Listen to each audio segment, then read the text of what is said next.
रोज़गार के माध्यम बनाएंगे, महंगाई कम करेंगे, छोटे कारोबारियों को मदद मिलेगी, टैक्स से राहत मिलेगी। और वो 10 साल हो गए हैं। आज लोग बेरोज़गार हैं, युवा पीढ़ी बेरोज़गार है, किसान दूसरी तरफ त्रस्त हैं। किसानों को कहा गया था उनकी आमदनी दुगनी होगी, वो वहाँ से त्रस्त हैं। जो महिलाएं हैं वो महंगाई की मार से जूझ रही हैं। महिलाएं क्या, पूरा देश महंगाई की मार से जूझ रहा है।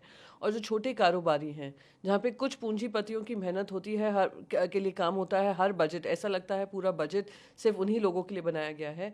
और जो छोटे कारोबारी हैं, जो कोविड के बाद से उनके बिजनेसेस ठप हो गए हैं, बिजनेसेस में कोई राहत जो मिलनी चाहिए वो मिले, यही उम्मीद है कि जो वादे हुए हैं देश की जनता के साथ पिछले 10 साल में, चुनाव आने वाला है, वो वादा तो पूरा कर दें मोदी जी।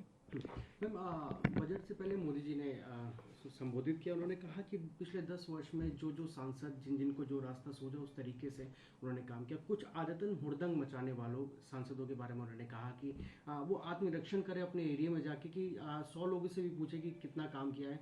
हालांकि लोगों को नाम भी उनके याद नहीं होंगे। वो बार बार चुनकर आ रहे हैं।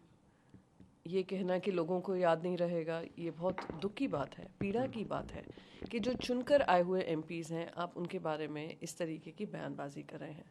और प्रधानमंत्री जी 10 साल की बात कर रहे हैं, 10 साल में वो भी थोड़ा आत्मचिंतन करें कि कितनी बार देश के प्रधानमंत्री ने संसद की गरिमा बढ़ाकर संसद में भागीदारी ली है। मणिपुर हो या जीएस, बाकी सारे मुद्दे हों, अडानी का मुद्दा हो, पेगासस का मुद्दा हो, किसी पे प्रधानमंत्री मोदी जी ने अपनी चुप्पी नहीं तोड़ी। और ना ही उन्होंने ये ठीक समझा कि वो पार्लियामेंट में आए भी।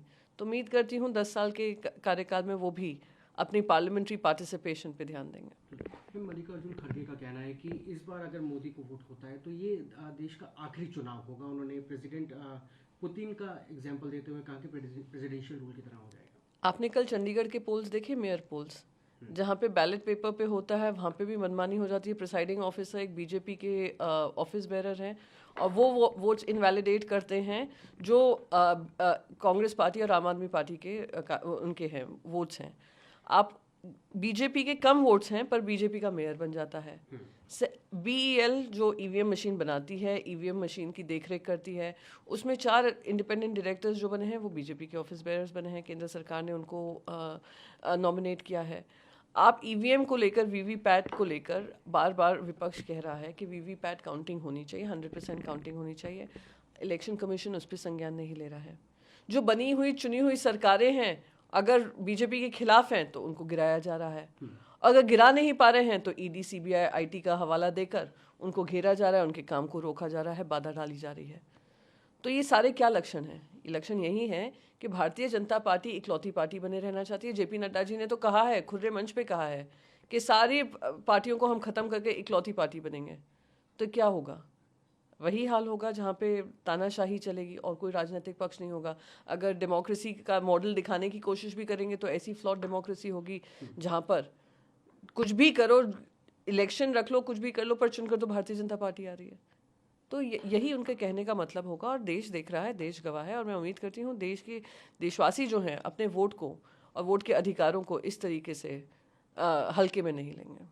मैम, अपनी ईडी सीबीआई की बात करें, कल हेमंत सोरेन को भी ईडी दिल्ली में भी ढूंढ रही थी, हर जगह पे ढूंढ रही। क्या कहना चाहेंगे एक मुख्यमंत्री के साथ? नहीं, कोई सरप्राइज नहीं है कि ये लोग किसी भी हद पे गिर सकते हैं विपक्ष के लोगों को घेरने में।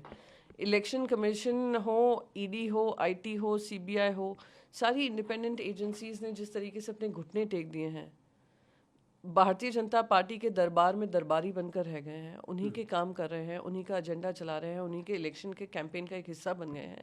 ये देश के लिए दुखद बात है।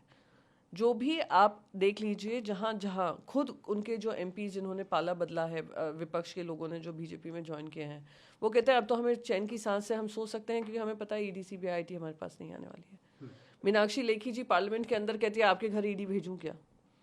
तो आप समझ सकते हैं कि विपक्ष पे किस तरीके का दबाव डाला जा रहा है। मनमाने उन पे इल्ज़ाम लगाए जा रहे हैं, उनको बार बार ईडी समन्स दिए जा रहे हैं। बस यही उम्मीद है, देश की जनता से उम्मीद है कि इस तरीके से मिसयूज़ जो हो रहा है उस पर ध्यान देकर, आज हमारे ऊपर हो रहा है, कल देश की जनता पे जो जो उनके खिलाफ बोलेगा उन पे करेंगे चुप करने के लिए। तो इसका संज्ञान लेकर इनको सबक सिखाएंगे। मैम, गिरिराज सिंह ने कहा है कि राहुल गांधी गठबंधन के लिए अशुभ हैं। बिहार की बात करी, पश्चिम बंगाल की बात करी, उन्होंने कहा कि अगर यूपी में अखिलेश के आगे झुक जाएंगे तो बात अलग है, पहले उनको खुद की पार्टी में न्याय करनी चाहिए। गिरिराज सिंह जी को तो उनकी पार्टी वाले ही नहीं सुनते हैं, तो हम विपक्ष वाले क्या उनको जवाब दें। हम इंडिया अलायंस बिल्कुल बना हुआ है वेस्ट बंगाल में। ये बात ज़रूर है कि अभी वोट का डिस्कशन नहीं, सीट्स का डिस्कशन नहीं हुआ है टीएमसी और आईएनसी में, पर उन्होंने बिल्कुल क्लियरली कहा है कि वो इंडिया का हिस्सा बनी रहेंगी। पोस्ट पोल अलायंसेस भी होते हैं, इनसे पूछिए ना इन्होंने किस तरीके से पोस्ट पोल अलायंस किया पीडीपी के साथ, किस तरीके से पोस्ट पोल अलायंस हुआ जेजेपी के साथ। तो इस तरीके से भाषा का इस्तेमाल करना कि ये हैं वो हैं, गिरिराज सिंह जी को जैसे मैंने कहा उनकी पार्टी सीरियसली नहीं लेती तो विपक्ष क्या लेगा।